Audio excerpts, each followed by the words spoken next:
En El hombre moderno en busca de un alma, Carl Gustav Jung examina el profundo papel del psicoterapeuta en la comprensión y aceptación de la naturaleza humana. La cultura occidental está experimentando una transformación profunda, un giro desde la expansión externa hacia una búsqueda interior y espiritual. Este cambio no genera consenso sobre su forma ni resultado. Por un lado, quienes defienden la religión tradicional esperan un renacer del cristianismo que guíe y reconforte ante la confusión del mundo moderno. Por otro, sectores que rechazan toda forma religiosa apuestan a un futuro basado exclusivamente en la razón y el progreso técnico para resolver los problemas sociales y devolver al hombre a un paraíso perdido. Entre estos extremos, existe un grupo que reconoce haber superado la religión tradicional, pero sin renunciar a una actitud espiritual, buscando integrar la ciencia y la experiencia interna del alma en un conocimiento más profundo de la psique humana. Este grupo es al que se dirige el análisis, basado en años de práctica clínica y reflexión sobre la naturaleza del alma. Se presentan ideas que buscan clarificar las leyes sutiles que rigen la mente, ofreciendo una nueva perspectiva que evite tanto el retorno a dogmas arcaicos como la ilusión de una razón absoluta. La propuesta desafía a quien desea superar las limitaciones heredadas y avanzar hacia un crecimiento interior auténtico, sustentado en un entendimiento equilibrado entre ciencia y espiritualidad. Análisis de sueños en su aplicación práctica. El análisis de sueños sigue siendo objeto de debate entre los terapeutas. Algunos consideran que los sueños son fundamentales para comprender y tratar las neurosis, ya que reflejan la actividad inconsciente que las provoca. Otros minimizan su importancia, viéndolos como simples fragmentos de recuerdos sin significado real. El reconocimiento del inconsciente es imprescindible para otorgar valor a los sueños, ya que sin esta base solo serían productos aleatorios de la mente.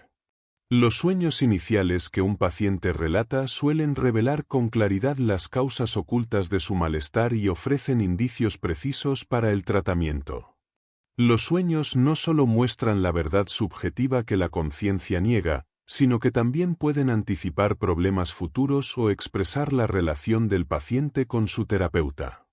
Es común que interpretaciones estrictamente causales y centradas en traumas infantiles sean insuficientes o incluso perjudiciales, pues ignoran la complejidad del sueño y la neurosis. La resistencia del paciente muchas veces surge cuando el análisis impone una interpretación unilateral, sin considerar el entendimiento mutuo necesario para avanzar en la terapia. Interpretar sueños exige que el terapeuta reconozca sus propias limitaciones y evite imponer teorías rígidas. El proceso debe ser colaborativo, respetando la experiencia del paciente y fomentando su desarrollo personal. La interpretación debe buscar un acuerdo que permita al paciente integrar el significado del sueño en su propio crecimiento, en lugar de aceptar pasivamente una explicación impuesta. La sugestión puede influir en la terapia, pero no debe ser la base del análisis, pues limita la autonomía y la ética del proceso terapéutico. Los sueños no se limitan a cumplir deseos reprimidos, sino que expresan múltiples dimensiones de la psique, incluyendo verdades profundas, ilusiones, recuerdos, anticipaciones y experiencias fuera de lo común. Es necesario evitar encasillarlos en doctrinas reduccionistas o prejuicios teóricos que distorsionan su significado. El sueño manifiesto es un texto que hay que aprender a leer con precisión, cuidando cada imagen y sus asociaciones, en lugar de recurrir a interpretaciones vagas o libres que desvían la atención de lo esencial. Para comprender un sueño, es fundamental establecer con detalle el contexto de cada imagen, insistiendo en que el soñante aporte asociaciones claras y específicas. La falta de asociaciones es una señal de que existe un contenido oscuro o reprimido que requiere atención. El análisis cuidadoso de las imágenes y su contexto permite una interpretación más fiel y efectiva, evitando caer en interpretaciones arbitrarias o superficiales. La precisión en este trabajo prepara el camino para una interpretación válida y enriquecedora. Un solo sueño rara vez se puede interpretar con certeza, pero el estudio de una serie permite corregir errores y descubrir patrones significativos. Los pacientes deben llevar un registro ordenado de sus sueños y de las interpretaciones, aprendiendo a profundizar en su propia psique sin depender exclusivamente del terapeuta. Este método potencia la autonomía y favorece un proceso terapéutico más auténtico, en el que el análisis se convierte en una herramienta para el autoconocimiento y la transformación personal. Los sueños contienen más que pistas para el médico, a menudo tienen un significado profundo y vital. Un ejemplo claro fue el de un colega que soñó con escalar una montaña y llegar a un estado de éxtasis, pero luego murió en un accidente durante una escalada sin guías. Este sueño advertía un peligro real, demostrando que los sueños pueden anticipar riesgos y situaciones cruciales en la vida. El inconsciente no debe verse como algo monstruoso o peligroso, sino como una parte natural y neutral de la mente humana. Reprimirlo o negarlo solo genera conflictos internos y ansiedad. El proceso terapéutico debe basarse en la integración consciente de los contenidos inconscientes, buscando un equilibrio entre ambos ámbitos para evitar la disociación y promover la salud mental. La relación entre consciente e inconsciente es compensatoria. Los sueños reflejan actitudes conscientes que se necesitan equilibrar o corregir. Por eso, interpretar un sueño requiere conocer la situación consciente del soñante, ya que el sueño actúa como un mensaje compensatorio, aportando aspectos que la mente consciente puede estar reprimiendo o ignorando. Un sueño puede parecer negativo o crítico, pero su función puede ser justamente equilibrar una situación consciente demasiado idealizada o rígida. Un ejemplo es el sueño donde un joven ve a su padre conduciendo torpemente y ebrio. Este sueño no refleja una mala relación, sino que compensa la dependencia excesiva que el joven tiene hacia su padre, impulsándolo a diferenciarse y afirmarse. Los símbolos en los sueños, aunque a veces parezcan fijos, deben interpretarse en función de la situación particular de cada persona. Los símbolos sexuales, por ejemplo, tienen significados amplios y arquetípicos que trascienden su apariencia superficial. La interpretación debe adaptarse a las necesidades terapéuticas del soñante, renunciando a dogmas y abriendo la puerta a significados personales y contextuales. Los sueños revelan etapas evolutivas del psiquismo y expresan instintos primitivos que guían la transformación hacia la individuación. La integración gradual de lo inconsciente en la conciencia conduce a la restauración de la personalidad completa. La terapia psicoanalítica acompaña este proceso, que va más allá de la curación, orientándose hacia el desarrollo pleno del ser humano. Problemas de la psicoterapia moderna. La psicoterapia, entendida como tratamiento psicológico del alma, se asocia comúnmente con el psicoanálisis, aunque este término fue creado por Freud para un método específico que explica síntomas psíquicos a partir de impulsos reprimidos, basado en su teoría de la sexualidad. Sin embargo, el público general aplica psicoanálisis a cualquier intento científico de explorar la mente, incluso a enfoques que difieren profundamente, como la psicología individual de Adler o la psicología analítica. Esta diversidad muestra la dificultad para encontrar un enfoque único en psicología, debido a la complejidad y variedad de posturas que a menudo no se comprenden ni reconocen mutuamente. La multiplicidad de métodos y teorías en psicología revela que ninguno tiene una eficacia absoluta, y la gran cantidad de posiciones contradictorias indica una profunda confusión. La mente humana se presenta como un problema difícil de abordar, y esta complejidad se refleja en la variedad de enfoques. Además, la psicología moderna está muy influenciada por la medicina y la biología, lo que ha provocado distanciamientos con las humanidades clásicas y dificulta la comunicación entre disciplinas. Esta influencia médica impone una terminología y marco teórico que a veces resulta ajeno o problemático para otros campos del saber. Para ordenar esta variedad, se puede dividir el progreso de la psicología analítica en 4 etapas: confesión, explicación, educación y transformación. La primera etapa, la confesión, se relaciona con el antiguo rito del confesionario y la necesidad humana de revelar los secretos ocultos en el alma. La existencia de secretos, especialmente cuando se reprimen inconscientemente, crea una carga psíquica que aísla al individuo y puede provocar enfermedades mentales. Estos secretos ocultos se manifiestan en lapsus, olvidos y síntomas neuróticos, afectando la conducta sin que la persona sea consciente de su origen. La confesión terapéutica implica reconocer y liberar emociones reprimidas, lo que permite al individuo reencontrarse consigo mismo y con la comunidad, al dejar atrás el aislamiento moral que genera el secreto. Sin embargo, esta etapa tiene límites, ya que no todos los pacientes pueden acceder a sus contenidos inconscientes, y algunos desarrollan una dependencia problemática hacia el terapeuta, conocida como transferencia. Esta dependencia representa una repetición inconsciente de relaciones infantiles, especialmente con la figura paterna, y genera un vínculo que puede obstaculizar la cura si no se aborda adecuadamente. La etapa siguiente, la explicación, busca interpretar la transferencia y desvelar las fantasías inconscientes que la originan, muchas de carácter incestuoso y difíciles de traer a la conciencia. Esta interpretación es necesaria porque la confesión por sí sola no puede resolver la fijación que crea la transferencia, un fenómeno que Freud analizó y que supone una nueva dificultad dentro del tratamiento. La explicación permite al paciente comprender las raíces inconscientes de su relación con el terapeuta y de sus conflictos internos, facilitando así un avance terapéutico más profundo. El método de explicación ha revelado el lado oscuro del ser humano, mostrando sus deseos reprimidos y conflictos ocultos a través del análisis de los sueños y otros materiales psíquicos. Este descubrimiento, aunque rechazado por muchos, representa un avance fundamental en el conocimiento psicológico, ya que desmonta las ilusiones idealistas sobre la naturaleza humana.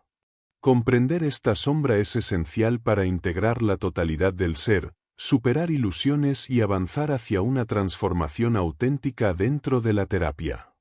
La interpretación freudiana, aunque fundamental para la psicología, tiende a explicar los fenómenos psíquicos desde causas reductivas y oscuras, lo que puede tener efectos destructivos si se usa de forma excesiva y unilateral. Sin embargo, este enfoque reveló que la naturaleza humana tiene un lado oscuro presente también en sus obras, instituciones y creencias. Esta visión no debe verse como una negación de lo positivo, sino como un reconocimiento necesario de la dualidad entre luz y sombra, que está en el origen de todo ser y pensamiento humano. La comprensión de los aspectos reprimidos y la interpretación de la transferencia permiten al paciente reconocer sus reclamos infantiles y asumir una responsabilidad más adulta frente a sus relaciones y conflictos. Esta toma de conciencia puede llevar a una adaptación más realista y a la superación de ilusiones que obstaculizan el crecimiento personal. Sin embargo, para muchas personas la simple comprensión intelectual no basta, pues sin un impulso externo o una fuerza motivadora, el autoconocimiento queda ineficaz y no produce cambios profundos en la conducta. La explicación freudiana basada en el principio del placer resulta limitada para explicar ciertas neurosis, especialmente en quienes persiguen metas relacionadas con el poder o la importancia social. Este vacío es cubierto por la perspectiva de Adler, que interpreta las neurosis como expresiones de una lucha por afirmarse y lograr reconocimiento, entendiendo la neurosis como una protesta masculina ante una supuesta opresión. Así, Adler introduce un enfoque educativo que busca modificar hábitos y conductas para lograr una mejor adaptación social, en contraste con el enfoque freudiano centrado en la interpretación. El avance en la psicoterapia exige no solo la confesión y explicación, sino también la educación para que el paciente pueda adquirir nuevos hábitos que sustituyan los antiguos patrones neuróticos. Este proceso requiere de una voluntad educadora activa, que impulse al paciente a recorrer caminos diferentes y más saludables.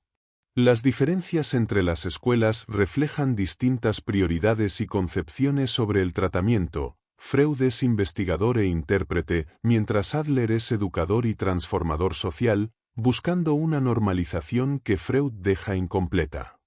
La relación entre terapeuta y paciente es compleja y dinámica, ya que ambos influyen mutuamente y se transforman en el proceso. El terapeuta debe estar dispuesto a someterse a su propio análisis y transformación para ejercer una influencia auténtica y efectiva. La capacidad del terapeuta para crecer y superar sus propias limitaciones es esencial para evitar que sus debilidades afecten negativamente la terapia y para que pueda guiar al paciente con congruencia y autoridad moral.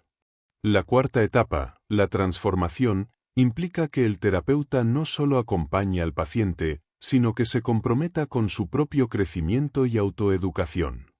Esto representa un desafío ético y personal profundo, pues exige enfrentar resistencias internas y aceptar que no todas las cuestiones se resuelven con terapia.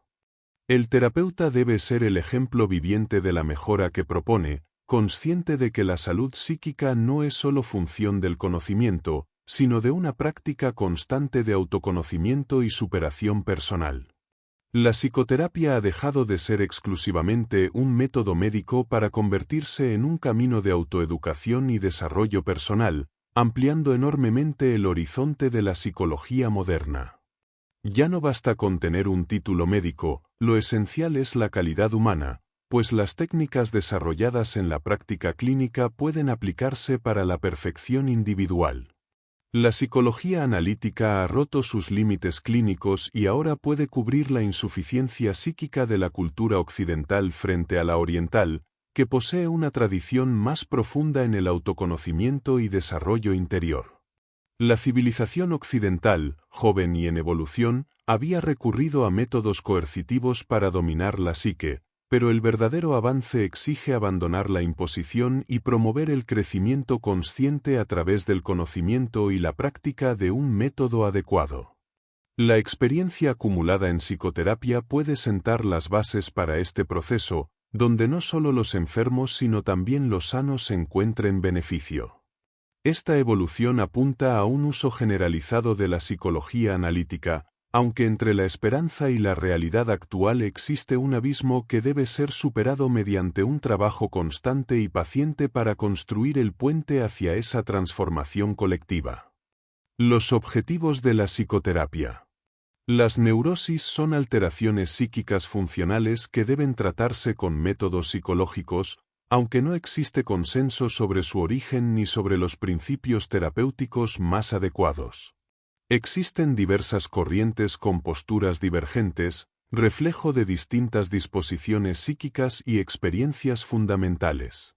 Las teorías de Freud, centradas en la sexualidad infantil, y las de Adler, enfocadas en el impulso de poder desde un sentimiento de inferioridad, representan tendencias que capturan aspectos reales pero parciales de la psique humana. Ninguna puede ser tomada como única verdad, ya que ambas se complementan en la explicación de diferentes casos y fenómenos. La psicoterapia enfrenta dificultades especialmente en pacientes mayores de 40 años, pues la psicología de la vida adulta presenta características diferentes a la de la juventud. Mientras los jóvenes buscan crecer y adaptarse, sus neurosis suelen relacionarse con la evasión de este proceso. Los adultos mayores se aferran a actitudes juveniles que ya no corresponden a su etapa vital, generando conflictos entre adaptación y aceptación del envejecimiento. La terapia debe ajustarse a estas diferencias, considerando además las variaciones individuales según la constitución psíquica y las funciones predominantes en cada persona. Las actitudes extravertida e introvertida, así como tendencias espirituales o materialistas, son elementos que influyen profundamente en la psicoterapia y que requieren ser respetados. No se trata solo de aplicar teorías generales, sino de reconocer la complejidad y singularidad de cada caso, evitando prejuicios y manteniendo una actitud modesta ante el desconocimiento que aún pesa sobre el funcionamiento completo de la psique. El terapeuta debe dejar que la experiencia y la naturaleza misma del paciente guíen el proceso más que los modelos teóricos estrictos. Cuando el tratamiento racional no es suficiente, es necesario buscar en el inconsciente, donde los sueños desempeñan un papel central como fuentes de imágenes y mensajes simbólicos. Aunque no se posea una teoría definitiva de los sueños, la meditación y el análisis paciente de estos puede revelar indicios prácticos que movilizan al paciente y le muestran caminos hacia la transformación personal. Aún sin entender científicamente por qué, lo importante es que esta interpretación funcione y ayude a reactivar la vida interior del individuo. Los sueños iniciales pueden referirse a recuerdos olvidados o a conflictos presentes que el paciente no reconoce conscientemente, y a menudo señalan las causas del estancamiento y la pérdida de interés en la vida. A veces anticipan posibilidades futuras o contienen imágenes mitológicas difíciles de interpretar, pero que pueden abrir puertas a la creatividad y a un cambio profundo. La imaginación y la fantasía, lejos de ser peligrosas, se valoran como fuerzas liberadoras y creativas que permiten experimentar la propia naturaleza en constante evolución. Se fomenta que los pacientes expresen sus sueños mediante el dibujo o la pintura, no como obra de arte sino como un ejercicio de conexión con el inconsciente. Esta práctica ayuda a concretar imágenes internas, aumenta la efectividad terapéutica y permite que lo abstracto y lo cotidiano adquieran nuevos significados. La técnica busca promover un estado psíquico fluido y abierto al cambio, donde el individuo abandone rigideces y se abra a una conciencia más amplia y colectiva que trascienda la experiencia personal. Alentar a los pacientes a expresarse mediante la pintura o el dibujo no busca el valor artístico, sino un efecto terapéutico que les permita dar forma a sus fantasías internas. Este proceso activa una participación consciente en lugar de mantenerlos pasivos, fomentando un esfuerzo que da peso y realidad a las imágenes interiores. La actividad creativa se convierte en un camino hacia la independencia psicológica, donde la persona se aleja de la dependencia en el terapeuta o sus sueños y puede explorar su mundo interno desde una nueva perspectiva. La transformación que produce este método cambia profundamente la actitud y los valores del paciente, desplazando el centro de su personalidad desde el ego hacia un yo más amplio y profundo. La sobrevaloración de la conciencia y el ego impide que muchos vivan esta verdad, pero al liberar la voluntad consciente y permitir el contacto con el ser interior, se favorece un desarrollo que supera la simple adaptación social. Esta evolución interna fortalece la confianza y mejora la adecuación a las demandas sociales, incluso cuando la creatividad personal no tiene un valor social evidente. Las imágenes producidas durante este proceso contienen simbolismos primitivos que se originan en el inconsciente colectivo, manifestando fuerzas arcaicas que se relacionan con antiguas expresiones culturales y religiosas. Su ejecución no basta, es necesario integrarlas y entenderlas emocional e intelectualmente para que surtan efecto terapéutico. El proceso es todavía experimental y complejo, pero su impacto es notable al crear un nuevo centro de equilibrio interno. Reconocer que lo psíquico trasciende la conciencia y que lo que llamamos ilusión puede tener realidad psíquica es fundamental para comprender la efectividad de esta expresión simbólica en la psicoterapia. Una teoría psicológica de los tipos. El carácter es la forma individual fija del ser humano y abarca tanto rasgos físicos como psíquicos, que están íntimamente entrelazados. La división tradicional entre mente y cuerpo es artificial, pues ambos aspectos se influyen mutuamente y reflejan una unidad fundamental de la persona. Partir del cuerpo para entender la psique es más seguro, ya que el cuerpo es conocido y visible, mientras que la psique permanece en gran parte desconocida y solo accesible de manera indirecta. La psicología es la ciencia más joven y enfrenta dificultades propias debido a la cercanía que tenemos con la psique, lo que genera prejuicios y opiniones subjetivas que dificultan su estudio objetivo. A pesar de la abundancia de hechos psíquicos inmediatos, carecemos aún de los conceptos adecuados para clasificarlos y comprenderlos, pues la experiencia psíquica es fluida y difícil de medir, lo que complica la formación de teorías claras. El trabajo clínico permite describir procesos psíquicos más profundos que generan síntomas, especialmente los complejos, que son contenidos emocionales autónomos que existen fuera del control consciente y suelen estar vinculados a conflictos internos. Estos complejos revelan puntos vulnerables en la personalidad que impiden o dificultan la adaptación, pero también pueden ser estímulos para el crecimiento. Los complejos se originan en la infancia como choques entre las demandas externas, como las de los padres, y las limitaciones constitucionales del individuo. Sin embargo, la importancia real no está en el complejo en sí, sino en la manera única en que cada persona reacciona ante él, lo que explica las distintas respuestas psicológicas incluso en ambientes similares. Las formas habituales de reaccionar ante obstáculos y decisiones varían mucho entre individuos, manifestando sistemas psíquicos distintos que condicionan comportamientos y experiencias personales. Estas diferencias permiten identificar patrones básicos de adaptación psíquica, aunque la variedad es enorme, y es necesario clasificarlos para entender mejor la personalidad. La teoría de tipos tiene raíces antiguas, desde la astrología hasta la medicina griega, que clasificaba a las personas en 4 temperamentos relacionados con los humores corporales. Estos intentos buscan ordenar la diversidad humana, pero carecen de base científica sólida. El principal reto actual es definir criterios claros y objetivos para clasificar los tipos psicológicos. Una aproximación útil distingue 2 actitudes fundamentales: la introversión, donde la persona tiende a retraerse antes de actuar, y la extraversión, donde se reacciona rápidamente con confianza. Estas actitudes afectan no solo el comportamiento externo, sino también la experiencia subjetiva y la dinámica inconsciente. Sin embargo, reconocer estos tipos requiere considerar todas las características asociadas, pues su significado va más allá de simples etiquetas.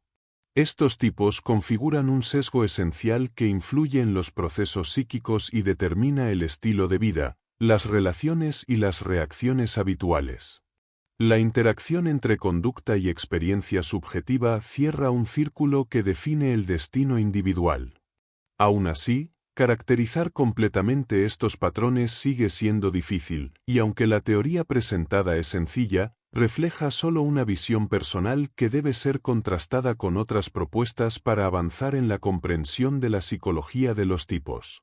Las diferencias entre las personas clasificadas como introvertidas o extrovertidas son tan amplias que cuestionan la validez de esas categorías simples. Estas variaciones requerían un criterio preciso para identificarlas, lo cual reveló la inmadurez de la psicología moderna, todavía llena de opiniones arbitrarias sin un marco unificado. Fue necesario construir criterios basados en funciones psíquicas específicas, observando cómo cada persona reacciona habitualmente según su función más desarrollada, que representa su fortaleza principal, mientras que las funciones menos usadas permanecen subdesarrolladas y se manifiestan como debilidades. La teoría de tipos no puede limitarse a clasificaciones superficiales basadas en profesiones o comportamientos generales, sino que debe identificar qué función psíquica predomina en cada individuo.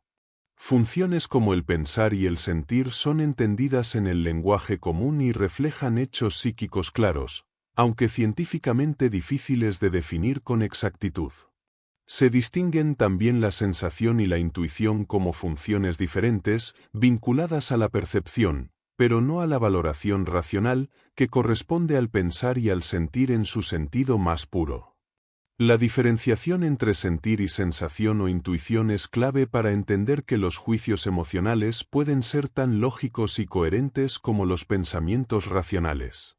Sin embargo, cuando una función domina, las otras suelen estar menos desarrolladas y generar aspectos más primitivos o poco fiables. La sensación y la intuición, al ser perceptivas y no evaluativas, representan polos opuestos y generan tipos diferentes de reacciones no racionales. Cada persona desarrolla ciertas funciones a expensas de otras, que quedan relegadas a un estado menos consciente e incluso problemático, lo que provoca vulnerabilidades emocionales y dependencia. Esta teoría clasifica las actitudes en introversión y extraversión, y las funciones psíquicas en pensar, sentir, sensación e intuición, produciendo 8 variantes que permiten una orientación más completa y crítica en el estudio psicológico, similar a usar un compás para ubicarse geográficamente.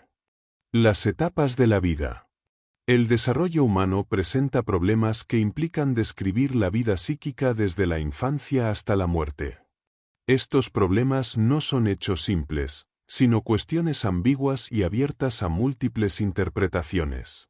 La conciencia, que surge al apartarse del instinto natural, introduce dudas y decisiones que la naturaleza antes resolvía sin cuestionamientos. La evolución psíquica implica abandonar la seguridad instintiva para enfrentar la incertidumbre y el miedo propios de la conciencia. La conciencia se manifiesta en el reconocimiento y conexión entre contenidos psíquicos, comenzando en la infancia con recuerdos fragmentados y la formación gradual del ego. La verdadera separación psíquica ocurre en la pubertad, cuando el ego se afirma y surgen tensiones internas que no existían en la niñez. Los problemas nacen de conflictos internos entre impulsos opuestos que generan una división dentro de la psique, marcando una etapa dualista de la conciencia. La juventud, desde la pubertad hasta los 40 años, está marcada por la lucha entre la ilusión infantil y las exigencias de la realidad externa. Surgen problemas por falsas expectativas, conflictos sexuales o sentimientos de inferioridad que no siempre se reflejan en la vida externa. Aunque algunos enfrentan estas dificultades mejor que otros, la resistencia a aceptar la expansión de la conciencia y la integración de lo diferente mantiene a muchos aferrados a un nivel más limitado y egocéntrico. El crecimiento hacia una conciencia más amplia es un proceso que choca con la naturaleza y la sociedad, que no siempre valoran este desarrollo. En la juventud, prevalece la adaptación y la búsqueda de logros concretos como medio para integrarse socialmente, aunque ello implique renunciar a potencialidades más profundas. Este equilibrio es provisional, pues limita la evolución personal y puede conducir a una existencia estrecha, aunque funcional. Al acercarse a la mitad de la vida, entre los 35 y 40 años, aparecen cambios psicológicos sutiles que afectan la personalidad y las creencias. La rigidez moral, la intolerancia y la frustración suelen manifestarse, a veces retrasadas por la influencia de los padres. Esta etapa puede mostrar una crisis interna que se refleja en la pérdida de intereses o en la aparición de rasgos infantiles o reprimidos, indicando una transformación psíquica que aún no se hace plenamente consciente. La comparación con el ciclo del Sol ilustra este proceso. La vida tiene un auge de expansión y claridad que llega a un punto máximo, seguido de un declive donde los valores y metas se invierten. Esta fase de ocaso interior puede generar conflictos profundos y resistencia, pues implica una revisión radical de lo que se consideraba fundamental. Los cambios no solo afectan la mente, sino también el cuerpo, donde se reflejan rasgos que alteran la apariencia y la expresión según el género, evidenciando la conexión entre los procesos psicológicos y físicos. El cambio profundo que ocurre en la mediana edad se refleja en una transformación psíquica y corporal que puede invertirse, donde aspectos tradicionalmente masculinos y femeninos se redistribuyen y expresan de manera diferente. Este proceso, a menudo inesperado y desconocido, puede provocar crisis personales, rupturas en las relaciones y conflictos internos cuando los roles y valores que se sostuvieron durante la juventud dejan de funcionar.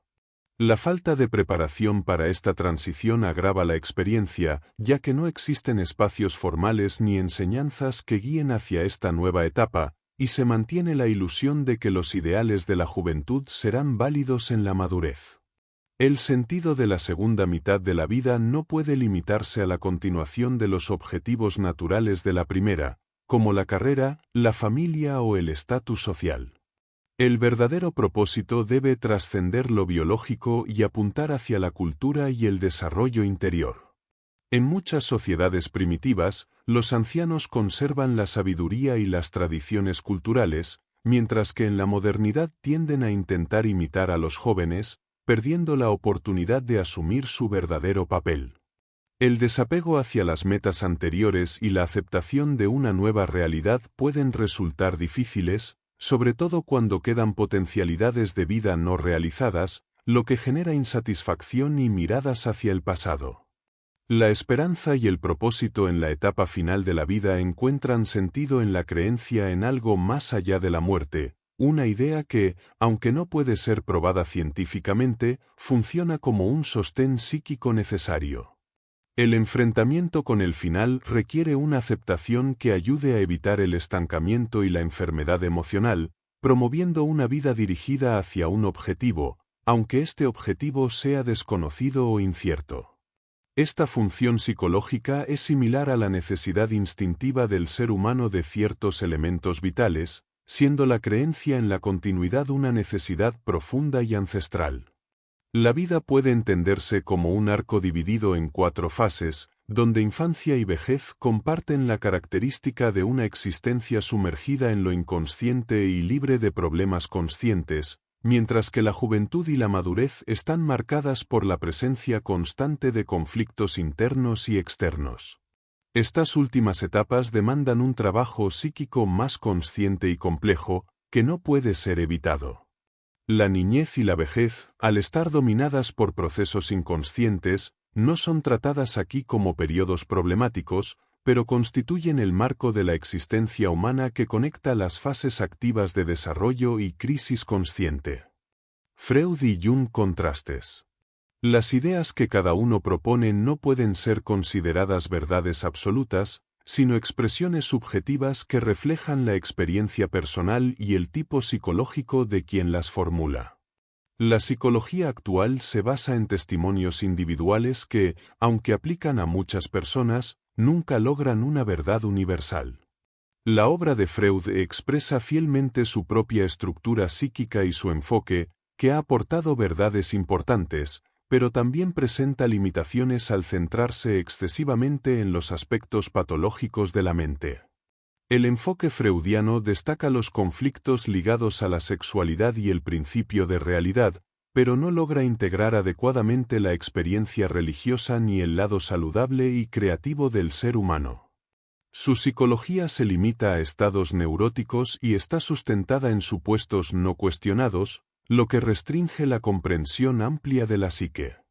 En contraste, se busca una visión más equilibrada que considere tanto las fuerzas instintivas como la dimensión espiritual, sin reducir una a la otra. Se reconoce el valor positivo de la religión y sus símbolos como expresiones profundas del inconsciente, junto con la biología y la ciencia natural, que abordan la psique desde fuera. La existencia humana se sitúa entre un vasto mundo interior y otro exterior, y la tarea es mantener el equilibrio sin sacrificar ninguna de estas realidades. Esta hipótesis da origen a una teoría de los tipos y a una reconciliación con otras visiones, destacando la energía psíquica como juego de opuestos. La sexualidad es solo una de las fuerzas vitales, no el único motor psicológico. La sobrevaloración de esta conduce a estancamientos emocionales y a una visión limitada que no ofrece soluciones para trascender los ciclos biológicos. La verdadera liberación solo es posible mediante el espíritu, que rompe los lazos con las ataduras familiares y biológicas. Esta perspectiva espiritual se opone al reduccionismo biológico y abre camino a una comprensión más amplia del ser humano. La diferencia fundamental radica en la aceptación o rechazo de lo espiritual como parte integral de la psique. Negar esta dimensión conduce a un enfoque parcial y limitado que no puede explicar la totalidad de la experiencia humana. La psicoterapia debe reconocer la unidad del ser, evitando que la patología distorsione la visión. La integración de la espiritualidad es indispensable para sanar y comprender la naturaleza completa del hombre, evitando la esterilidad y el desgaste que produce su olvido. Hombre arcaico. La palabra arcaico significa original o primitivo. Aunque resulta muy difícil entender al hombre civilizado actual sin prejuicios, podemos acercarnos mejor al hombre arcaico porque estamos separados de su mundo por el tiempo y nuestra mente está más desarrollada. Esto permite observar su mundo y entender el significado que tenía para él. En este análisis se limita a la vida psíquica del hombre arcaico, su estado de conciencia y su forma de vida, sin considerar aspectos físicos ni hallazgos antropológicos. Se señala que la mente arcaica no solo pertenece a los pueblos primitivos, sino que también persiste en niveles profundos del psiquismo de cualquier persona civilizada. Al contactar con pueblos primitivos o sus creencias, llama la atención su forma de pensar prelógica. No aceptan las causas evidentes ni las experiencias que para nosotros son naturales. Por ejemplo, no creen que las personas mueran por edad avanzada o enfermedades, sino que atribuyen la causa a poderes mágicos o espíritus. Así, sucesos que para nosotros son naturales, como la muerte en batalla o ataques de animales, para ellos son obra de la brujería o fuerzas invisibles. Este modo de pensar no es menos lógico que el nuestro, sino que parte de supuestos diferentes, donde lo sobrenatural es parte del mundo real y cotidiano. El código moral del hombre arcaico difiere en formas, pero no en esencia, del nuestro. Las normas sociales varían, como respetar la sombra o el uso de ciertos objetos, pero la valoración ética del bien y el mal sigue procesos similares. En cuanto a sus sentidos, no son fundamentalmente distintos a los nuestros, sino que sus habilidades dependen de la práctica y experiencia en su entorno. Aunque puedan parecer lentos en situaciones nuevas, muestran gran concentración y resistencia cuando la tarea les interesa, igual que cualquier persona. El hombre arcaico vive en un mundo de presunciones distintas. Para él, todo lo extraño o sorprendente tiene una causa intencional y arbitraria, no natural.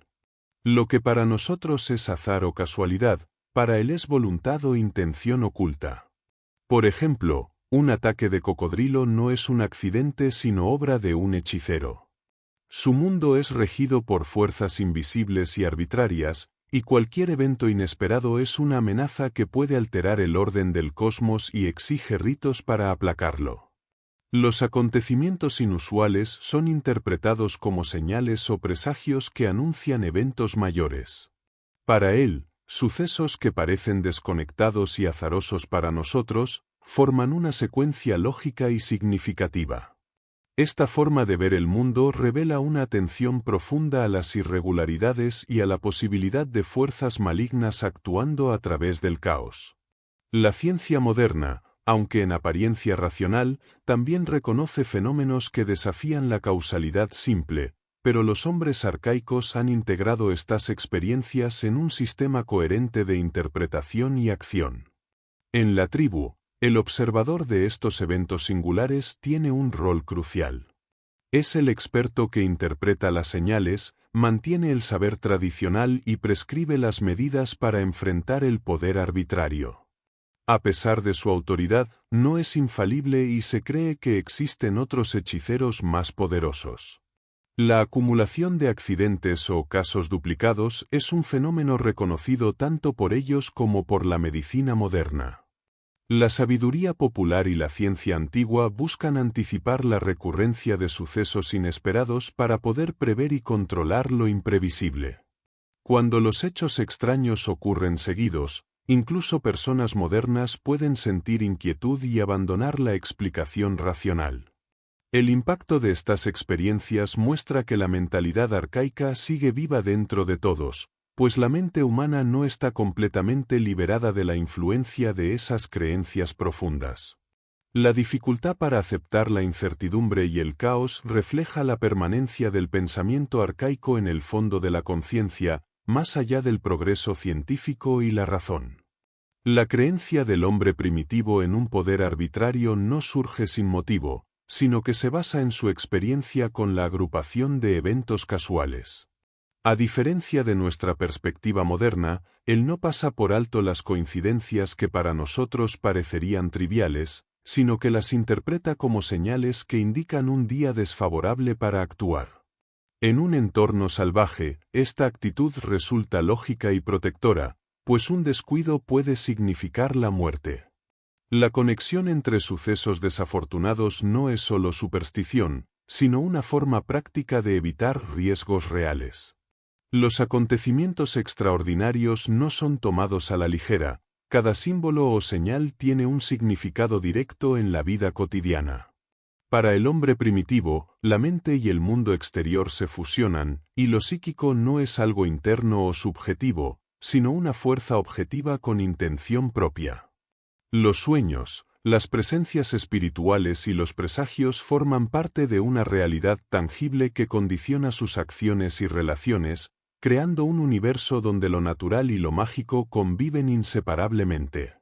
Este pensamiento genera relaciones que hoy nos parecerían ilógicas, como que la muerte de una persona esté vinculada a un animal o que un espíritu pueda emigrar entre cuerpos.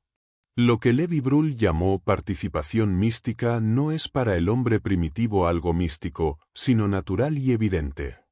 Nosotros también proyectamos inconscientemente nuestras emociones y juicios en los demás, pero de forma más sutil y simbólica, mientras que en el mundo arcaico estas proyecciones son directas y concretas.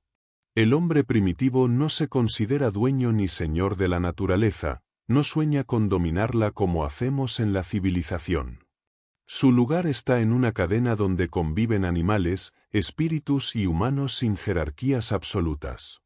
Para él, el mundo está regido por fuerzas caprichosas que trascienden las causas naturales, y los acontecimientos fortuitos llevan un propósito oculto que solo se revela mediante la interpretación de signos. La realidad psíquica y física son inseparables y mutuamente condicionadas. La idea primitiva del mana expresa que hay una fuerza poderosa y universal que dota a las personas, animales y objetos de energía para actuar y producir efectos extraordinarios. Esta fuerza no depende de la imaginación individual, sino que existe objetivamente en el mundo. La psicología moderna tiende a explicar estos fenómenos como proyecciones internas, pero desde la perspectiva arcaica, estas energías existen fuera del hombre y gradualmente se integran en la conciencia humana con el desarrollo espiritual. Así, el hombre va trascendiendo su identificación con el mundo natural y accediendo a una dimensión más amplia de sí mismo. La contradicción del pensamiento arcaico radica en su simultánea aceptación de fuerzas irracionales y la noción de individuos con valor y poder especial, que luego pueden ser divinizados o héroes. En esa paradoja se encuentran los fundamentos de muchas ideas religiosas y espirituales posteriores. La persistencia de estas formas de pensar en culturas modernas demuestra que lo irracional convive con la racionalidad, y que el ser humano todavía está en un proceso de integración entre su mente consciente y esas raíces psíquicas profundas que explican la relación compleja entre hombre, naturaleza y espíritu. Una persona que desconoce las costumbres locales puede observar rituales que se realizan sin comprender su significado, como esconder huevos o decorar con figuras en determinadas fechas. Estas acciones, aunque parecen vacías para quien las ejecuta sin reflexión, remiten a prácticas ancestrales cuya intención original se ha perdido con el tiempo. La ceremonia de los Elgonji, por ejemplo, es una ofrenda simbólica al sol en su salida, usando saliva o aliento como expresión de entrega del espíritu vital a una fuerza superior. Este gesto, aunque no expresado con palabras, equivale a una oración silenciosa que conecta lo humano con lo divino, reflejando una forma de comunicación espiritual que podría haber existido incluso antes del hombre. Psicología y literatura. La psicología, al estudiar los procesos psíquicos, puede aplicarse al análisis de la literatura tanto para entender la creación artística como para explorar la mente creativa del autor. El análisis del producto artístico implica examinar una obra concreta y consciente, mientras que estudiar al creador implica investigar una personalidad única y compleja. Aunque ambos enfoques están relacionados, ninguno puede explicar completamente al otro. Las conexiones entre obra y artista solo pueden ser conjeturas probabilísticas. La psicología actual no puede establecer relaciones causales estrictas en los procesos creativos, excepto en reflejos e instintos básicos. La creación artística es un acto que supera la mera reacción, por lo que solo puede describirse y entenderse parcialmente, manteniendo una relación complementaria entre psicología y estudio del arte. En cuanto a la obra literaria, el psicólogo se interesa especialmente por aquellas que no explican explícitamente sus procesos psicológicos, pues revelan supuestos implícitos que pueden analizarse con mayor profundidad. El arte psicológico toma su materia de la conciencia humana, como las pasiones, crisis y emociones cotidianas que conforman la experiencia consciente. Estas obras se entienden dentro del ámbito psicológico y expresan con claridad situaciones y sentimientos universales, sin misterio ni dificultad para el lector.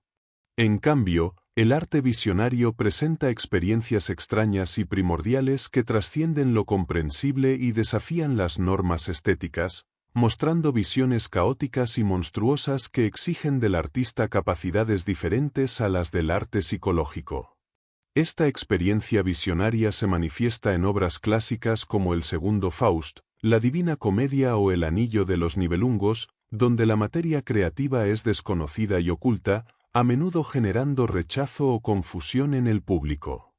La psicología freudiana tiende a interpretar estas manifestaciones como síntomas de experiencias personales reprimidas y patológicas, sustituidas por fantasías monstruosas que ocultan la verdad interna del creador. Sin embargo, reducir la creación visionaria a un problema personal desconoce su valor como experiencia primordial y genuina, distinta del arte psicológico. Esta visión tiene una realidad psíquica propia, más allá de la experiencia consciente y humana común. El arte visionario refleja un contacto con un mundo oculto y profundo que ha acompañado al ser humano desde tiempos ancestrales y que la razón y la ciencia modernas tienden a rechazar por miedo a lo irracional y supersticioso. Desde el origen de las culturas, el ser humano ha tratado de dar forma a estas experiencias mediante símbolos y mitos que transmiten enseñanzas secretas y profundas sobre realidades invisibles. La mitología no es un material ajeno al poeta, sino la expresión necesaria para comunicar lo inexpresable de esta experiencia visionaria. El poeta recurre a imágenes complejas, paradójicas y contradictorias que solo parcialmente pueden transmitir el alcance de esta visión primordial, usando símbolos que van desde el sublime hasta lo grotesco para dar forma a lo que está más allá de la comprensión racional. La psicología no puede explicar completamente las imágenes que surgen en visiones, sueños o estados alterados, pero sí aporta términos y comparaciones útiles. Estas imágenes provienen del inconsciente colectivo, una disposición psíquica heredada que precede a la conciencia. En momentos de alteración de la conciencia aparecen contenidos psíquicos primitivos que reflejan etapas antiguas del desarrollo humano. Estos contenidos actúan de forma compensatoria para equilibrar estados conscientes desequilibrados, como se observa en los sueños y en algunos trastornos mentales. La gran poesía surge cuando el inconsciente colectivo se manifiesta y dialoga con la conciencia de una época, dando lugar a obras que transmiten un mensaje universal y duradero. Cada época tiene sus prejuicios y limitaciones conscientes, por lo que necesita ajustes compensatorios que los poetas y artistas expresan, anticipando los cambios culturales y espirituales. Esta función puede inspirar tanto la renovación como la crisis social, y se refleja en obras emblemáticas que representan los anhelos y conflictos profundos de su tiempo. La creatividad del artista es un misterio que la psicología puede estudiar pero no resolver completamente. Freud propuso que las obras de arte están ligadas a las experiencias personales y conflictos del artista, pero el arte verdadero trasciende lo personal y se comunica desde el espíritu humano hacia toda la humanidad. El artista encarna una dualidad, es un ser individual con su vida privada y al mismo tiempo un vehículo para la expresión del inconsciente colectivo. En su labor creativa, el artista sacrifica la felicidad personal para cumplir una misión superior. El proceso creativo brota de lo inconsciente y gobierna la vida del artista más allá de su voluntad consciente. La obra crece y determina su desarrollo psíquico. Los arquetipos que emergen en sus creaciones resuenan en el alma colectiva de una cultura, respondiendo a desequilibrios sociales y espirituales. Por eso el arte es impersonal y objetivo, capaz de tocar profundamente a quienes lo reciben. La importancia del artista radica en su obra y en cómo ésta conecta con la experiencia humana común, más allá de su destino personal. Los postulados básicos de la psicología analítica. Durante la Edad Media y el mundo grecorromano se creía que el alma era una sustancia real. Esta idea se mantuvo desde los orígenes de la humanidad hasta que en el siglo XIX surgió una psicología que rechazó la existencia del alma, bajo la influencia del materialismo científico. Todo lo que no se podía percibir con los sentidos fue puesto en duda, y solo se consideraba verdadero lo que tenía una explicación física o empírica. Esta transformación no fue solo filosófica, sino que respondió a un cambio profundo en la conciencia humana, que pasó de una visión vertical y espiritual a una visión horizontal, más centrada en el mundo material y las exploraciones empíricas. Esta nueva perspectiva llevó a que el espíritu y el alma fueran sustituidos por la materia como la única realidad sustancial. Se asumió que la mente depende totalmente de procesos físicos y químicos, y que el alma, tal como se concebía antes, era una ilusión. Este cambio radical no fue producto de una reflexión racional, sino más bien de una tendencia emocional y social, un espíritu de la época que impone una visión materialista como única válida y científica. Pensar diferente a esta postura se considera hoy algo irracional o peligroso, casi como una herejía social. El pensamiento moderno tiende a reducir la actividad psíquica a procesos corporales, como secreciones cerebrales, y niega la existencia de una psique independiente. Sin embargo, esto deja fuera aspectos esenciales, como la vida inconsciente y la actividad psíquica que escapa al control consciente. Aunque hay muchas corrientes psicológicas, ninguna ha logrado establecer una psicología científica que reconozca la autonomía de la psique, por lo que se mantiene la idea de que la mente surge únicamente del cuerpo y sus procesos. Las antiguas creencias sobre el alma y el espíritu reflejan una comprensión diferente, en la que el alma es una fuerza vital, un principio independiente y eterno que precede y supera al cuerpo. Palabras antiguas que designan el alma están relacionadas con el viento o el aliento, símbolos universales de vida y movimiento. Para las culturas primitivas, la psique era una realidad objetiva, con vida propia, que influía en la existencia humana sin estar bajo control consciente, manifestándose en emociones, sueños y estados anímicos que no pueden ser manipulados voluntariamente. Esa independencia y misterio de la psique explican por qué muchas culturas le atribuyen poderes mágicos y consideran al alma una fuerza caprichosa y poderosa. La conciencia del yo surge de esta vida inconsciente, y muchos aspectos de la inteligencia y emoción tienen su origen en lo profundo de la psique. La experiencia confirma que el alma no es un producto del cuerpo, sino algo que lo precede y acompaña, aunque la ciencia moderna tienda a negar esta posibilidad. La psique es un fenómeno que no puede reducirse al espacio ni a la materia. No ocupa lugar físico, ni se puede medir como los objetos materiales. Pensamientos y sentimientos son realidades no espaciales, lo que genera dificultades para entender su naturaleza. A pesar de la negación moderna, la experiencia humana directa confirma la existencia de algo que trasciende lo físico y que sigue presente incluso cuando desaparece la conciencia consciente, como en el sueño o el estado de inconsciencia. Las antiguas culturas valoraban el conocimiento proveniente de sueños y visiones, reconociendo en ellos una fuente de información profunda y verdadera. Sociedades como la hindú y la china desarrollaron sistemas filosóficos y prácticos para conocer el alma y su funcionamiento, basados en la experiencia interior y la conexión con realidades no visibles. Esto muestra una continuidad histórica y cultural que desafía la visión materialista actual y abre la puerta a una psicología que reconozca la realidad autónoma y profunda de la psique. El inconsciente no es una ilusión, sino una fuente valiosa de conocimiento que contiene patrones heredados de generaciones anteriores.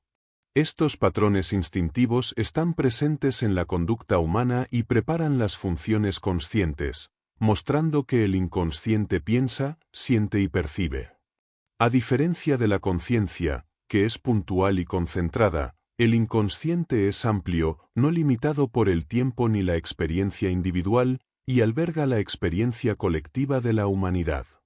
Este inconsciente colectivo no tiene conciencia propia, sino que se manifiesta a través de imágenes y símbolos que emergen en los sueños o estados anormales de la mente.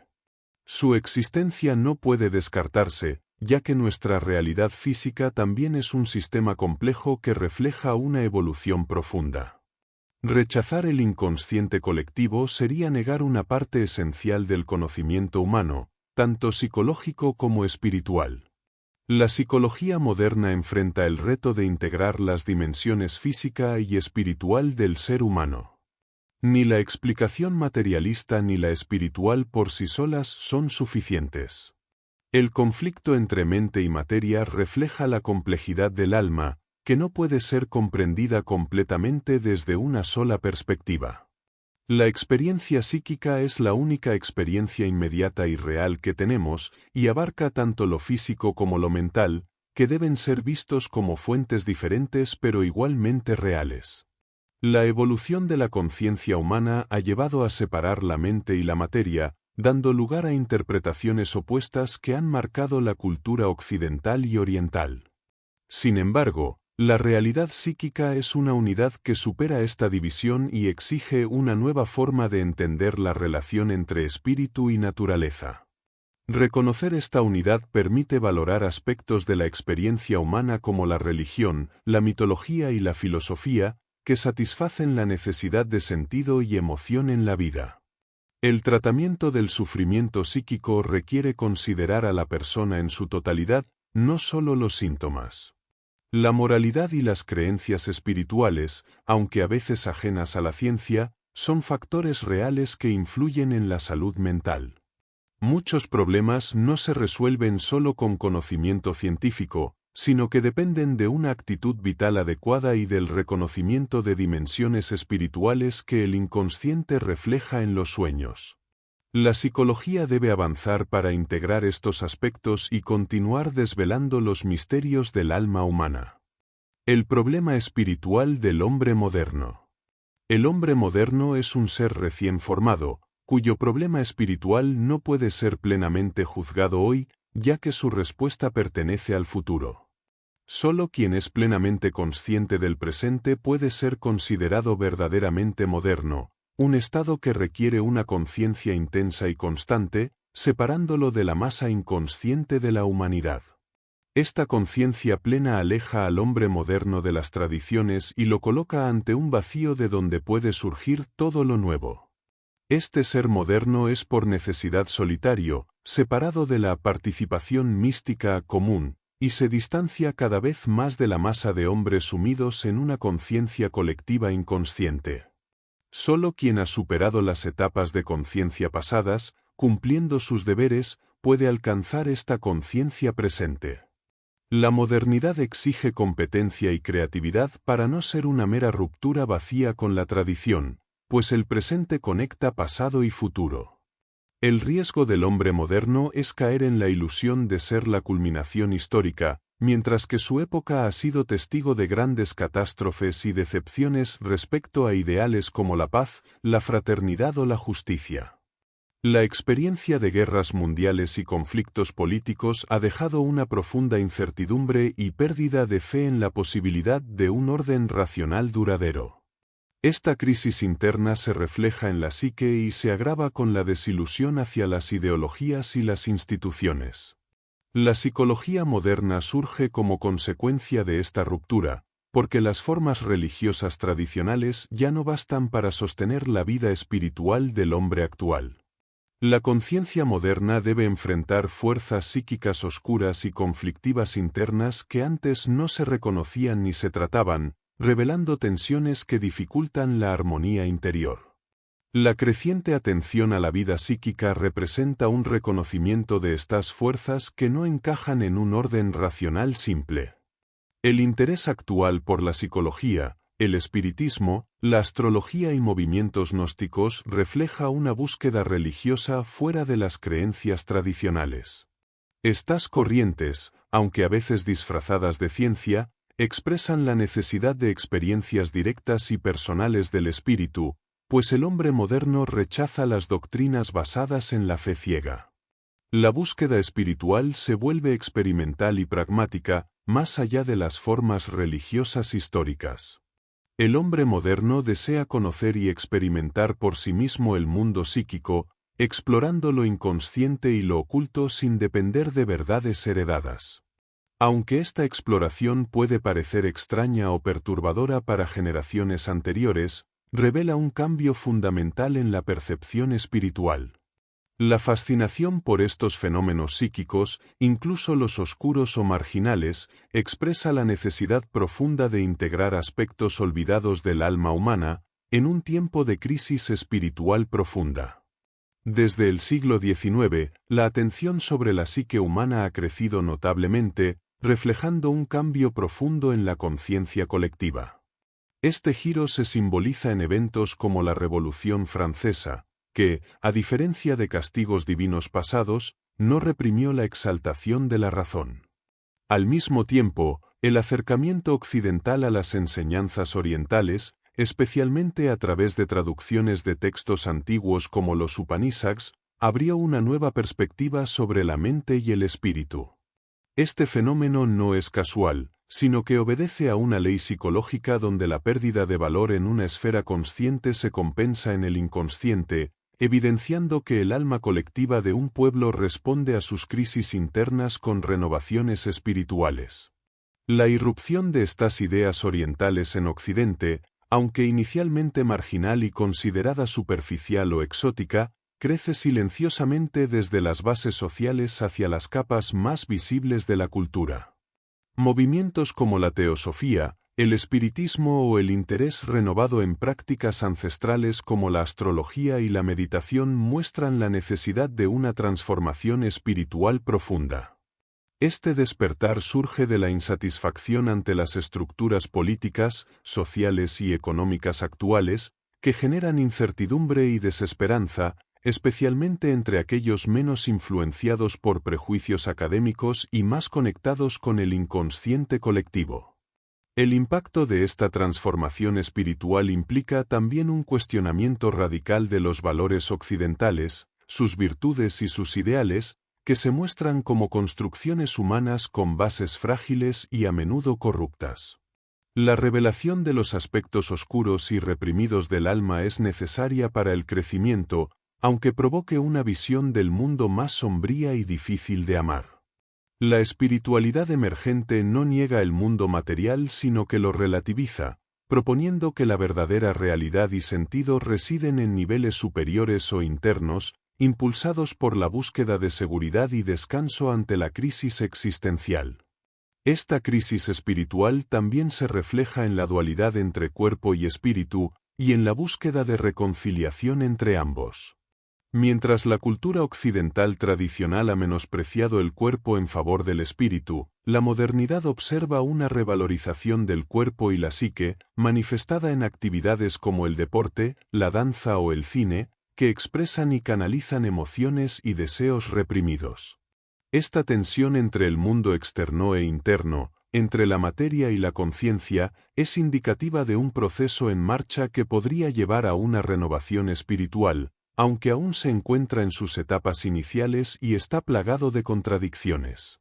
Por último, el influjo espiritual oriental no solo llega desde fuera, sino que se refleja en la profundidad de la propia psique occidental, que enfrenta un conflicto entre su historia, su progreso técnico y su vacío espiritual.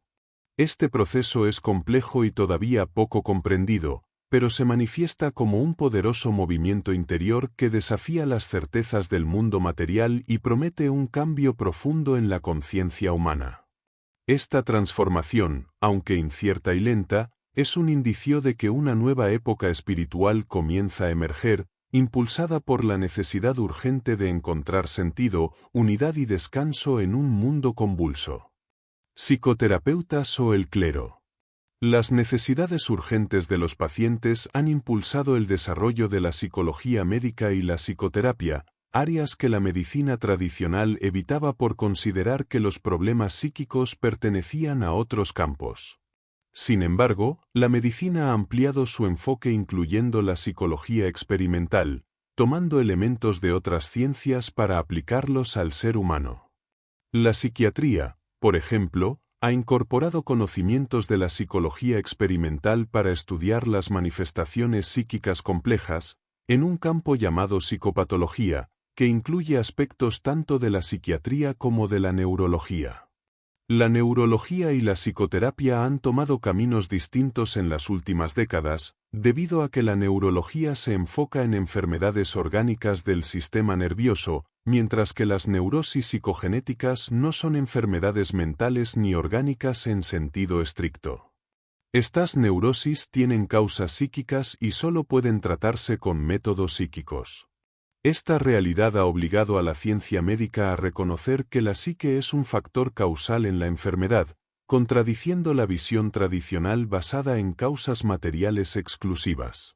El intento de explicar las neurosis por alteraciones biológicas, como el funcionamiento glandular, ha sido insuficiente. Teorías como las de Freud y Adler enfocan la causa en impulsos o instintos, pero estas explicaciones no satisfacen las necesidades espirituales profundas del paciente. Aunque estas teorías aportan avances, no reconocen completamente la importancia de los procesos imaginativos y ficticios que dan significado a la vida, elementos fundamentales para la verdadera sanación. La psicoterapia actual enfrenta el reto de abordar el sufrimiento espiritual del paciente, que a menudo surge de la falta de sentido en la vida, la ausencia de amor verdadero, fe, esperanza y comprensión. La experiencia es esencial para alcanzar estas cualidades, pero no existen métodos fáciles para lograrlas. Los médicos suelen derivar a sus pacientes al clero o filósofos, pero muchas personas no recurren a ellos por falta de confianza o porque no encuentran respuestas satisfactorias en sus discursos tradicionales. Un estudio realizado entre protestantes y católicos mostró que muchos prefieren consultar a médicos en lugar de clérigos debido a la falta de conocimientos psicológicos y prejuicios de estos últimos. La mayoría de los pacientes con problemas psíquicos importantes tienden a perder su perspectiva religiosa, y la recuperación completa suele implicar recuperar una visión religiosa de la vida, sin importar el credo específico. Esto señala una gran tarea pendiente para la unión del clero y la psicoterapia en la atención espiritual y psíquica de la sociedad moderna.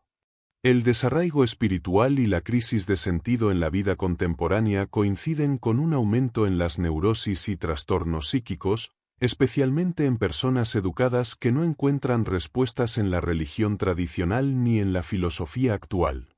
Estas personas rechazan las verdades heredadas y buscan un nuevo significado que les permita reconciliar la ciencia con la espiritualidad, enfrentándose a dudas profundas sobre la fe, el bien y el mal.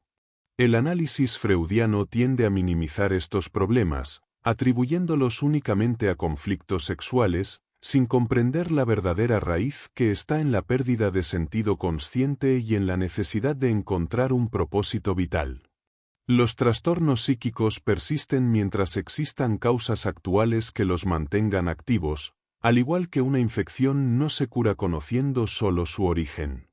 Por ello, es fundamental abordar las dudas religiosas y filosóficas del paciente con respeto y comprensión, algo que la medicina puede ofrecer con mayor apertura que el clero tradicional, muchas veces limitado por prejuicios y dogmas. Esta actitud genera confianza y abre la puerta a un diálogo más profundo sobre el sufrimiento espiritual y la búsqueda de sentido, aspectos esenciales para la curación integral. Este panorama coloca al médico y al clero frente a un gran desafío, como guiar al paciente hacia una experiencia liberadora que le otorgue amor, fe, esperanza y comprensión, regalos que no se pueden enseñar, sino que se viven. La medicina y la religión deben colaborar para enfrentar el creciente vacío espiritual que afecta a muchas personas, superando las limitaciones de sus enfoques tradicionales y reconociendo la necesidad de un abordaje conjunto que integre la psicoterapia y la atención espiritual en la búsqueda del bienestar completo. La comprensión del terapeuta no siempre es sencilla, pues incluso los médicos enfrentan dilemas morales al escuchar confesiones difíciles. El paciente necesita sentirse aceptado en su totalidad, incluso en lo peor de sí mismo, y esto solo se logra con la sinceridad del terapeuta y su aceptación de su propia parte oscura. El contacto verdadero con otro ser humano requiere objetividad sin prejuicios, una actitud humana que respeta la vida y el sufrimiento, y que reconoce la presencia de una voluntad superior en lo oculto. Aceptar la sombra propia es un desafío fundamental y forma la esencia de una verdadera comprensión moral. A menudo se rechaza o condena el lado más oscuro interno, negando su existencia, lo que genera conflictos profundos. El terapeuta que desea ayudar debe estar en contacto con su propia oscuridad para guiar sin juicios y evitar alimentar la división interna que produce la neurosis, una lucha entre dos partes opuestas en la personalidad que impide la integración. La curación requiere una reconciliación interna semejante a la virtud cristiana del perdón, aplicada al conflicto personal. La sociedad moderna busca vivir su vida auténtica, rechazando imitaciones que parecen muertas o estériles. En este proceso, el egoísmo, aunque problemático, se reconoce como una fuerza vital que, si se respeta, puede conducir al crecimiento personal. La soledad y el abandono permiten experimentar la naturaleza propia y valorar la conexión con otros desde un lugar auténtico. El proceso terapéutico pasa por la confrontación con lo inconsciente, donde emergen imágenes y símbolos que no pertenecen al yo consciente, marcando el inicio de la curación. Estos arquetipos actúan como guías espirituales que sustituyen el ego limitado y permiten reconciliar la división interna. La psicoterapia debe acompañar este camino, aceptando la experiencia profunda que cada paciente vive, sin imponer verdades fijas, sino observando lo que efectivamente ocurre en el alma humana.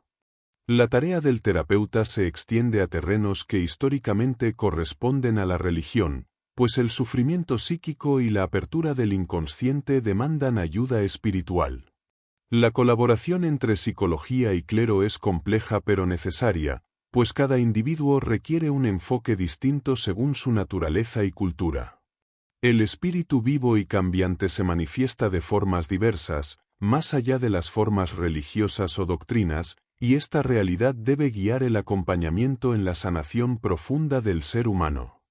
Gracias por acompañarnos en este recorrido por El hombre moderno en busca de un alma de Carl Gustav Jung. Esperamos que estas reflexiones te hayan inspirado a profundizar en la compleja relación entre la psicoterapia, la espiritualidad y el viaje hacia la integración interior. Queremos agradecer al autor por compartir su conocimiento y experiencia en este campo, proporcionando una perspectiva única que amplía nuestra comprensión sobre la naturaleza humana, el conflicto interno y el camino hacia la sanación profunda. No olvides suscribirte, dejar tu comentario y compartir este vídeo si te ha sido útil. Nos vemos en el próximo resumen.